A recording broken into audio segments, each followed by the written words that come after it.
بسم الله الرحمن الرحيم حميم عين سين قاف كذلك يوحي إليك وإلى الذين من قبلك الله العزيز الحكيم. السلام عليكم ورحمة الله. الحمد لله رب العالمين، والصلاة والسلام على أشرف المرسلين نبينا محمد وعلى آله وصحبه أجمعين. We continue inshallah ta'ala with Surah Ash-Shura, and we're still in verse number 15. Verse number 15 from Surah Ash-Shura. This ayah that has 10 jumal, 10 sentences, each one is separate from the other. Which starts with فَلِذَلِكَ فَدْعُ وَاسْتَقِمْ كَمَا أُمِرْتَ till the end. And we start at وَأُمِرْتُ لِأَعْدِلَ بَيْنَكُمْ. وَأُمِرْتُ لِأَعْدِلَ بَيْنَكُمْ.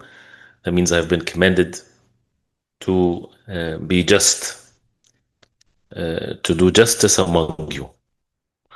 So as what's mentioned before, and as we said last time, that to read it and to reflect upon it, and then we continue inshallah ta'ala. So assuming inshallah that everyone read and have these meanings present in the heart, then we continue. So he says here rahimahullah وَقَوْلُهُ, and what Allah subhanahu wa ta'ala said, وَأُمِرْتُ لِأَعْدِلَ بَيْنَكُمْ, I have been commanded to be just among you. أي في الحكم فيما اختلفتم فيه. Who's first are being addressed by this? As it's going to be mentioned, it's the people of the book, mainly the Jews and others. And even though the surah was revealed in Mecca, but that in itself shows, that this is going to be the case, and that the Muslims will be in charge. And when they're in charge, they will treat them with justice. And this is from the miraculous ways of the book of Allah subhanahu wa ta'ala. And adl, or justice, that means there is judgment, and the opposite of it is a dhulm, or injustice, and it's either going to be just or unjust. So Allah subhanahu wa ta'ala is saying to the Prophet alayhi salatu wasalam to say to them that I have been commanded لِأَعْدِلَ بَيْنَكُمْ, so that I'm just among you. أي في الحكم, in the judgment, in the ruling. فيما اختلفتم فيه, in anything that you differ among yourselves in. فلا تمنعني عداوتكم وبغضكم يا أهل الكتاب من العدل بينكم. The enmity and the hatred would not prevent me from treating you with justice and giving just rulings among you. One important meaning here, and it's repeated in the Quran, ولا يجرمنكم شنآن قوم على ألا تعدلوا, like in Surah Al-Ma'idah and others, which means when people are allies to one another, they upon the same thing, they have mawadda and rahma and mercy towards one another, they're from the same way of things and so on. Justice is a beautiful thing. Everybody would agree that they would treat their loved one with justice, or even more than that. But the issue is about when there's enmity. When there's enmity, when there's hatred, who are the ones that would truly continue to be just towards their enemies, towards the worst of their enemies? Most of the human beings, they won't. They would redefine justice to fit their own desires. And they would justify to themselves to be unjust to their enemies. And they would claim that the enemies are treating us with injustice, so that we have to retaliate in the same way. This is not in the deen of Islam. Allah subhanahu wa ta'ala forbade injustice, period, at all times, without any conditions to it whatsoever. يا عبادي إني حرمت الظلم على نفسي وجعلته بينكم محرما فلا تظالموا, as Allah subhanahu wa ta'ala said in the Hadith Qudsi. O my ibad, I forbade injustice to myself, and I forbade it among you.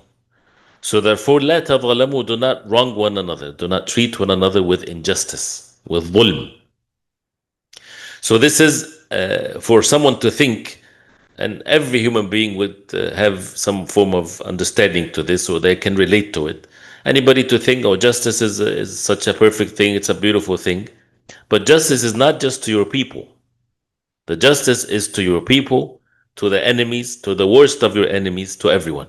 No one is to be treated less than justice, than to be just, especially if you have authority over them, because the one that gives a hukm, the one that gives the ruling, he has authority. So it's addressing those who have authority to be always in state of justice. They would never treat anyone with injustice. So he says, فَلَا تَمْنَعُنِ عَدَاوَتُكُمْ وَبُغْضُكُمْ يَا أَهْلَ الْكِتَابِ مِنَ الْعَدْلِ بَيْنَكُمْ ومن العدل في الحكم بين أهل الأقوال المختلفة من أهل الكتاب وغيرهم أن يقبل ما معهم من الحق ويرد ما معهم من الباطل. From the adl, one of the forms of justice in the hukm, in the judgment among the statements of people, even if it's different than one another, from the people of the book or other than them, is to accept what's with them from al-haq, from the truth, and to reject what they have in al-batil or falsehood. And the same thing with, when a person deals with anything in one's life. And Allah subhanahu wa ta'ala, praised those who are just in all of their affairs. And there's a hadith of the Prophet alayhi salatu wasalam, that those muqsitin, the people, those who are just, على منابر من نور, they will be on منابر من نور, on pulpits of lights in the day of judgment. إن المقسطين عند الله تعالى على منابر من نور. المقسطين, those who are just, they will be with Allah subhanahu wa ta'ala on pulpits of life, on pulpits of light. على يمين الرحمن, on the right side of Ar-Rahman, Allah subhanahu wa ta'ala. Who are they? الذين يعدلون في حكمهم وأهليهم وما ولوا. Those who يعدلون is the verb of al-adl. Those who are just constantly, and that's a present tense, that means are constantly upon justice in the rulings, في حكمهم, in the rulings, وأهليهم, and with their families, their close ones, وما ولوا, and anything that they're in charge of. Anything they're in charge of, they're just. Treating them with justice. And as mentioned before, that even as Salaf Salih, if children would ask them which one is his handwriting is better, they would be afraid of doing anything of injustice. They can encourage both of them, or they can avoid giving a judgment by saying, oh, it's all beautiful, this and that. But if they make a ruling, they have to be just, and then they can reward all of them. But a person has to be extremely careful with doing anything less than justice, especially if there is hukm, if there is ruling, whether it's khilafa, imara, being in charge of an orphan, being in charge of charity, charitable organizations, being in charge of a masjid, being in charge of one's job, factory, anything. Allah subhanahu wa ta'ala commanded the believers to be always just in anything that they have authority over.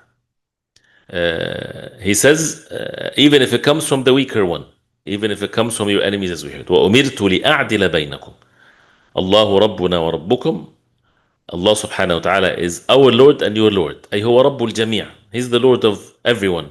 لَسْتُمْ بِأَحَقَّ بِهِ مِنَّا. You don't have more rights to Allah than us. We don't have more rights than you. Allah subhanahu wa ta'ala is the Rabb of the Alameen. He's the Lord of everyone. And He subhanahu wa ta'ala commanded the people to be obedient to Him and to stay away from disobeying Him. So that's why also the justice has to be served, because He's the Lord of the Alameen and He's the one that commanded us. لنا أعمالنا ولكم أعمالكم. We have our actions and you have your actions. من خير وشر, from good and evil. And it shows that no one has superiority over anyone else except with their actions. And even with actions, we don't judge them with their actions in this worldly life. Allah subhanahu wa ta'ala is the judge, meaning in the hereafter. لا حجة بيننا وبينكم. There is no more hujjah. There is no hujjah, there is no evidence, there is no argument between us and you, basically. That means the matter has been already explained. What is the meaning of لا حجة بيننا وبينكم? That means we do not express the truth with evidences. No, it doesn't mean this way. It means the evidences have been already exhausted and it's already there. So there's no more room for arguments. There's no need for arguments. This is the wahy, the revelation from Allah. أي بعدما تبينت الحقائق واتضح الحق من الباطل. After the truth has been made clear and the truth from falsehood have been separated, والهدى من الضلال, and guidance from deviation, لم يبق للجدال والمنازعة محل. There's no room for arguments and disputes. There's no space for it. لأن المقصود من الجدال إنما هو بيان الحق. Why is that? And this is a very important subject, of course, in the life of the believers. Because the objective of the arguments, الجدال, إنما هو بيان الحق من الباطل. To separate the truth from falsehood, to make it clear. الجدال, people have dispute, they're arguing. That means something is right and something is wrong. Once it becomes clear, then the jidal is over, then the arguments is over. What goes on afterwards is nothing but stubbornness, following the desire, has nothing to do with the truth. So this is where the people of the truth, they stop at that point. ليهتدي الراشد, for the rashid, for the one that is seeking guidance, to be guided. ولتقوم الحجة على الغاوي, and the deviant one, the hujjah, the evidence becomes established against him, so that he does not come in the day of judgment and he says, I didn't know. The matter has been established. He says, وَلَيْسَ الْمُرَادُ بِهَذَا أَنَّ أَهْلَ الْكِتَابِ لَا يُجَادَلُونَ. It doesn't mean that the people of the book not to be argued with or debated with. يُجَادَلُون here with a fatha. كيف والله يقول. How is that when Allah subhanahu wa ta'ala says, وَلَا تُجَادِلُوا أَهْلَ الْكِتَابِ إِلَّا بِالَّتِي أَحْسَنَ. Do not argue with the people of the book except with what is best. So that means this is approving, arguing with them, meaning debating with them. What is meant by that is وَإِنَّمَا الْمُرَادُ مَا ذَكَرْنَا. What is meant is what we mentioned here, which is al-jidal, is to make sure that the truth is explained perfectly. So if they say something and you reply back, explaining the truth from the revelation from Allah subhanahu wa ta'ala, once that becomes clear, especially that truth is according to the revelation from Allah, not according to their own reason that they established as false principles. Right? So once the truth is being conveyed and they continue to argue, then there's no point of arguing here. And that's إِلَّا بِالَّتِي هِيَ أَحْسَنُ, except with what is best. But to understand that the maqsad, what's the objective of al-jidal, is not for a person to win, for the one that is arguing. It's for the truth to win. It's for the truth to become very clear.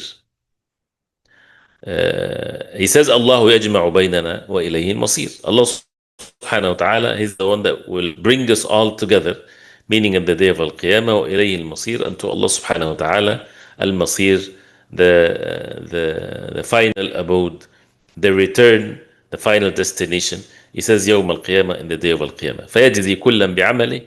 He will recompense each with their actions. ويتبين حينئذ الصادق من الكاذب. And it becomes clear then, the truthful one from the liar. Here, even in this worldly life, الصدق من الكذب is very clear. The truth from versus falsehood is clear by the wahy from Allah. But as-sadiq, the truthful one, the individuals, they become clear in the day of judgment who was truthful from the liar. Because people can pretend. People can lie and they claim things when in the heart is something else. So the individuals and how they will be judged, this is the judgment in the day of judgment. Otherwise, the judgment is already clear and established in this life. The judgment as far as the haqq from the batil, the truth from falsehood, the sidq, the truthfulness from lying, all of that in the wahy, in the revelation from Allah subhanahu wa ta'ala. Then what comes after that, those who argue and those who continue to be in dispute, as the next ayah says, وَالَّذِينَ يَحَاجُّونَ فِي اللَّهِ مِن بَعْدِ مَا اسْتُجِيبَ لَهُ حُجَّتُهُمْ دَاحِضَةٌ عِندَ رَبِّهِمْ وَعَلَيْهِمْ غَضَبٌ وَلَهُمْ عَذَابٌ شَدِيدٌ. The translation of this ayah, which is ayah number 16. And those who argue concerning Allah after He has been responded to, their argument is invalid with the Lord, and upon them is His wrath, and for them is a severe punishment. وَالَّذِينَ يُحَاجُّونَ فِي اللَّهِ. He says, هذا تقرير لقوله لا حجة بيننا وبينكم. تقرير, affirming what has been mentioned in لا حجة بيننا وبينكم. There's no arguments anymore. When is there's no arguments anymore? Because the haqq is very clear. The truth is very clear. It's been already established with the verses of the Quran, with the hadith of the Prophet عليه الصلاة والسلام. فأخبر هنا, so he informed here أن الذين يحاجون في الله, those who يحاجون, those who continue to try to express their evidences. الحجة is evidence. يحاجون or المحاجة does not necessarily means that people have true evidence. It's the act of trying to prove something. So it doesn't mean that المحاجة or يحاجون, that means they are upon anything. This is true for those who try to defend the evil or try to defend the truth. So as far as the word is concerned. So والذين يحاجون في الله, those who يحاجون في الله in Allah subhanahu wa ta'ala, that means they يحاجون في دين الله. They try to oppose the deen of Allah, the truth which is from Allah subhanahu wa ta'ala. بالحجج الباطلة والشبه المتناقضة, with the false hujaj. That's why you said that hujaj is not necessarily true hujaj, and that's the plural of hujjah. With falsehood, with false evidences, والشبه المتناقضة. الشبه, the doubts that is contradicting. And that's what the disbelievers are upon, all kinds of contradictions. والذين يحجون في الله من بعد ما استجيب له, after Allah subhanahu wa ta'ala, people had responded and accepted the truth. لله, من بعد ما استجيب لله, after they have there has been responded to, not to their arguments, but من بعد ما استجيب لله, after people responded to the call from Allah, that means they accepted the truth. So the ayah talks about those who would try to convince the believers after they accepted the truth to bring them back to falsehood, as the ways of the disbelievers. They see someone related to the deen of Islam, so they will go try to argue with him to bring him back. So this ayah applies to them. وَالَّذِينَ يُحَجُّونَ فِي اللَّهِ مِن بَعْدِ مَا اسْتُجِيبَ لَهُ, those who would argue against the truth, the deen of Allah, after the people had responded and accepted the message of Allah. أي من بعد ما استجاب لله أولو الألباب والعقول, after the people of al-albab wal-uqul, the people of reason and intellect, those who Allah subhanahu wa ta'ala guided them after they responded to the truth. لما بين لهم من الآيات القاطعة والبراهين الساطعة, when Allah subhanahu wa ta'ala made clear to them the very clear ayat, قاطعة, that means it swift, cuts the matter very clearly, separates the truth from falsehood. والبراهين الساطعة, and the barahin, the burhan, is the evidence, ساطعة, like the sun, very very bright, very clear. فهؤلاء المجادلون للحق من بعد ما تبين, those who try to argue against the truth after it was made very clear, حجتهم داحضة, their hujjah, their evidence that they're trying to bring, or arguments, is داحضة. داحضة, what does داحضة means? أي باطلة مدفوعة. باطلة, that means it's falsehood. مدفوعة is pushed away, it does not exist, does not stand ground. And داحضة from دحضة, when someone says دحضت رجله, his foot slipped away, he slipped when he was walking. And الدحوض is الزلة, is when someone slips away. So this refers to the meaning of al-batil, it slips away. It's not something that does not stand the ground, is not firm upon the ground. The truth stays, falsehood get washed away, as Allah subhanahu wa ta'ala mentioned that in many verses in the Quran. فأما الزبد فيذهب جفاء وأما ما ينفع الناس يمكث في الأرض. As for the zabad, which is the foam of the sea or the flood, goes away. And what benefits the people, which is the water of the flood or the rain, stays in the ground. People, they use it in the wells and the irrigation. So this is how the difference also between the truth and falsehood. So حجتهم داحضة, whoever has reason, they would say that very clearly. Whoever removes away other things, because Allah subhanahu wa ta'ala in the Quran mentioned in many, many verses the means or the things that takes people away from accepting the truth. They would have all kinds of mushawishat, all kinds of things that would disturb the receiving organ in them, which is the heart. You know, when you have a receiver and you have all kinds of disturbances so that the receiver is not receiving the signal properly. So the heart, when it's not empty, when it's occupied with falsehood and things like this can disturb the way it receives the truth. And also with other things, whether it's like the ways of the fathers and the forefathers, the ways of the those who they love. For example, people love someone, so that means they would follow them blindly. All kinds of things. So and desires, all kinds of things like this. So حجتهم داحضة. There's no ground for them whatsoever. If people would have pure heart to see really where the truth is, the matter becomes very clear. حجتهم داحضة عند ربهم, by their Lord, لأنها مشتملة على رد الحق, because it has rejection of the truth. وكل ما خالف الحق فهو باطل, and anything that opposes the truth is falsehood. وعليهم غضب, and upon them is غضب, anger, بعصيانهم وإعراضهم عن حجج الله وبيناته وتكذيبها. They receive the wrath of Allah because of their disobedience and turning away from the evidences from Allah and the clarity, indications, and they would deny the truth. وَلَهُمْ عَذَابٌ شَدِيد, is a severe punishment for them. هو أثر غضب الله, is the effect of the anger of Allah. فهذه عقوبة كل مجادل للحق بالباطل. This is the punishment for anyone that would argue against the truth by falsehood. So al-ghadab is one of the attributes of Allah. And you see how the way that Sheikh Rahimahullah explains here, because some of the people, those who alter the attributes of Allah subhanahu wa ta'ala, and they would explain it in a false way. They would say al-ghadab means the punishment. You have to be careful. And you would find that in the Tafseer of those who are not upon the aqidah of a salaf.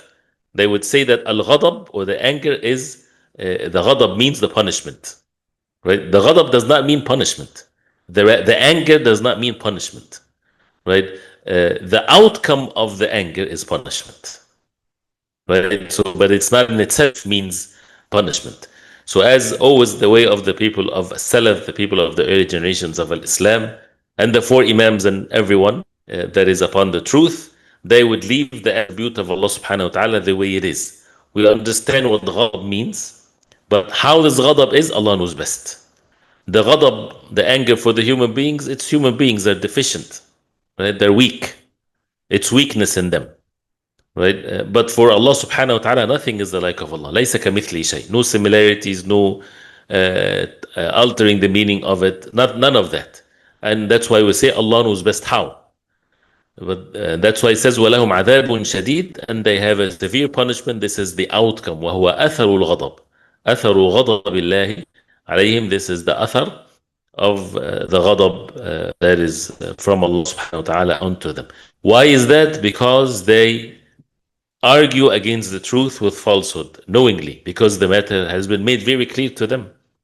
And especially for those who they listened to the truth and they heard the arguments and they continue to be in the state of disbelief, there's a severe punishment waiting for them, because the matter has been made very clear to them.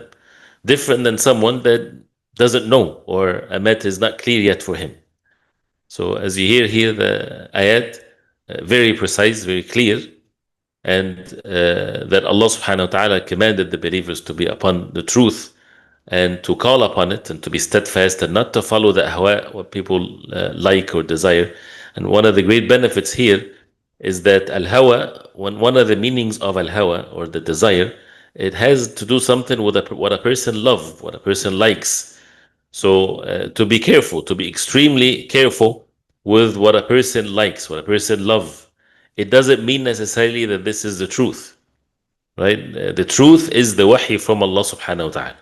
So when we say about al-ahwa, comes from al-hawa is love. They translate it many as al-mahabba, right? So, but it gives the negative meaning of it, which is the love of something that is harmful or of no benefit.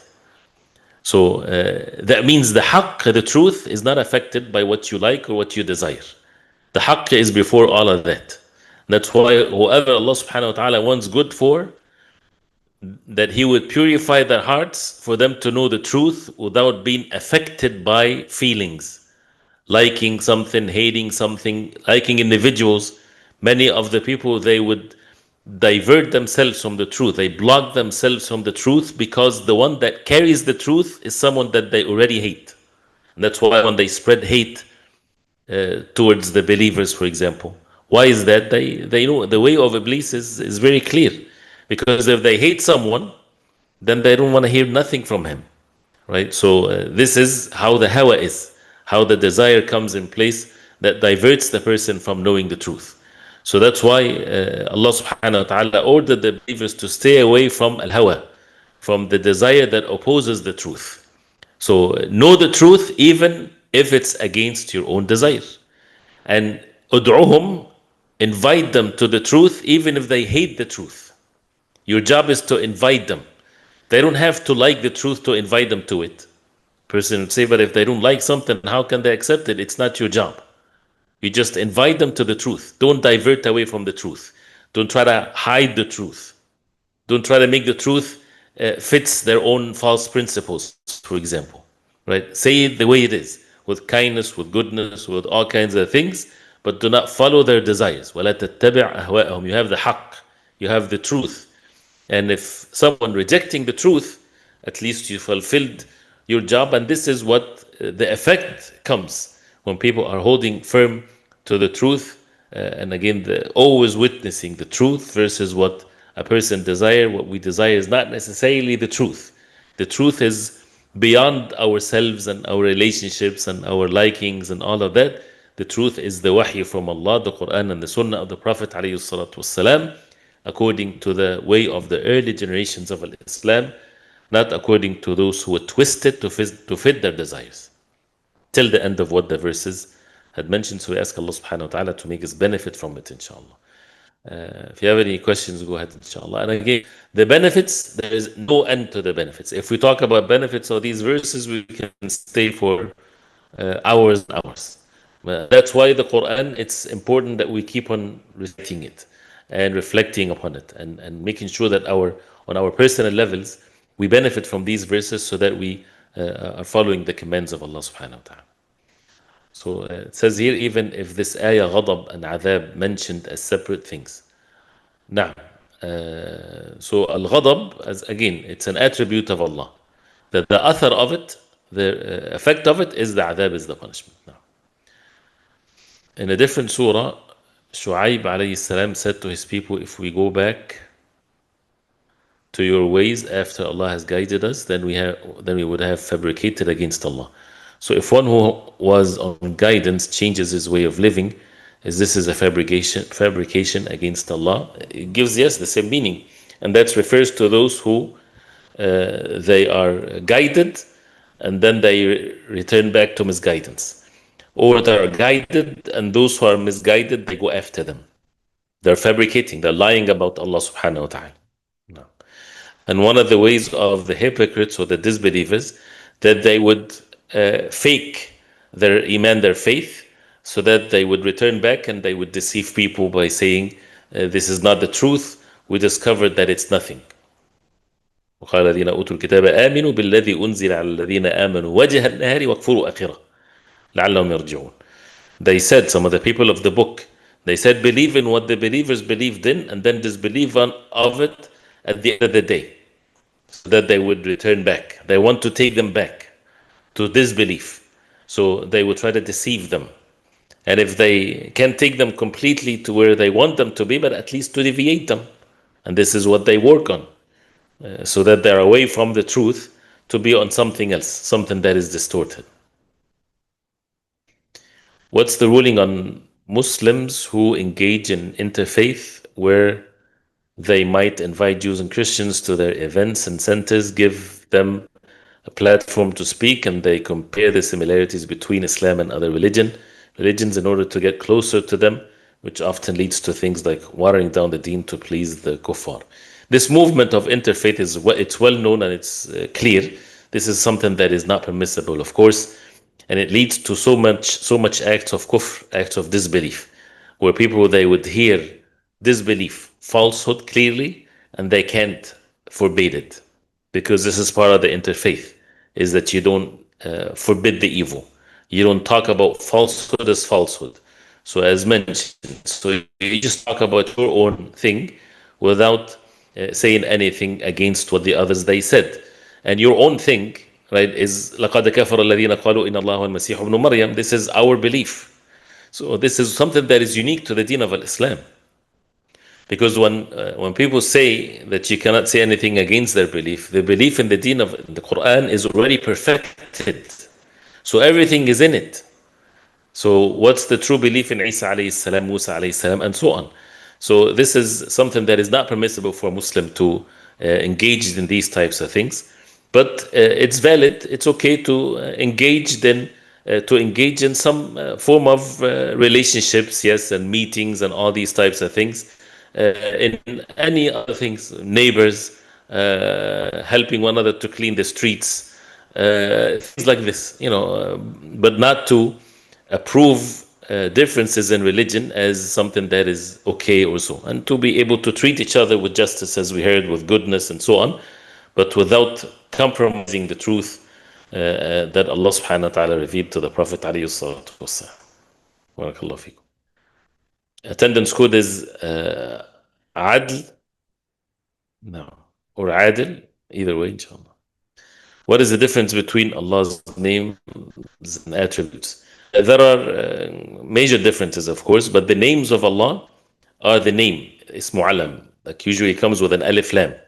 That means Allah, Ar-Rahman, Ar-Rahim, Al-Malik, Al-Quddus. These are names. And the attributes, every name has an attribute. So when you say Ar-Rahman, that's the name of Allah. What's the attribute? Is Ar-Rahmah. So Ar-Rahman means the most merciful. So the attribute that is in that name is the mercy. So every name has an attribute, but not every attribute has a name associated with it. So, for example, one of the attributes of Allah is the things that are mentioned in the Quran. The ghadab, for example. One of the attributes of Allah is the wrath of Allah, the anger of Allah. But it's not one of the names of Allah. No one is not permissible for anyone to extract from al-ghadab a name of Allah. The names has to be mentioned as names. And every name has an attribute with it. It means an attribute, has meanings to it. But not every attribute can be called as a name of Allah. And there are other differences, of course, now. Is it necessary after giving presentation on Islam to invite non-Muslims to Islam and tell them clearly that I believe only Islam is right and other religions are false? Wallahi, this is something that is very important to recognize the environment, the context of things, and to have in the heart of the person that is presenting the deen of Islam that these people that are present, they might not hear this anymore. And he's responsible to convey the message to them. So presenting Islam, this is part of what the religion of Islam is. Al-Islam, for someone to believe in La ilaha illallah, that's part of the presentation, is that the person has to disbelieve in anything that is being worshipped besides Allah subhanahu wa ta'ala. So, and to be said as Allah subhanahu wa ta'ala commanded us, "Ud'u ila sabil rabbika bil hikmati wal maw'izati al hasana," with wisdom and good admonition, but to explain the matter clearly without any ambiguity in it, so that the person doesn't leave them with the notion that if you continue to be in the state of disbelief, you're fine. The matter has to be clearly presented with goodness, again with gentleness, and we have in the Prophet ﷺ the best example now. What are the attributes of Al-Qahhar? Al-Qahhar or Al-Qahir, and this is one of the names of Allah subhanahu wa ta'ala, Al-Qahiru fawqa ibadih. And Al-Qahir is when someone defeats everyone, meaning no one can defeat Allah subhanahu wa ta'ala. So they're all under the power of Allah. So sometimes I guess they give it the word the irresistible. That means no one can resist the power of Allah subhanahu wa ta'ala. Everybody's under the power of Allah. And some of the attributes of Allah, if it's given to a human being, to another human being, it's not a good thing. Like Al-Qahr It's something that the Prophet ﷺ used to seek refuge in Allah subhanahu wa ta'ala from غلبة الدين وقهر الرجال. That he used to seek refuge in Allah from the effect of the loans and the qahr, the humiliation of the human being towards one another. But when it comes to Allah subhanahu wa ta'ala, He is al-Qahhar subhanahu wa ta'ala. That means everyone is under the power of Allah. Everyone is humbled under the power of Allah. No one can do anything except by the permission of Allah. لمن الملك اليوم لله الواحد القهار. So He is the Qahhar to everything. By His power subhanahu wa ta'ala, no one can defeat Allah subhanahu wa ta'ala. Now. طيب, بارك الله فيكم. May Allah subhanahu wa ta'ala accept, inshallah. And don't forget to memorize the ayat, inshallah. Barakallahu fikum. May Allah subhanahu wa ta'ala bring us on matters of goodness and His obedience subhanahu wa ta'ala, and in this life and in the hereafter, in the Jannah with the Prophet sallallahu alayhi wa sallam. Barakallahu fikum. وصلى الله وسلم وبارك على محمد وعلى آله وصحبه وسلم. والسلام عليكم ورحمة الله وبركاته.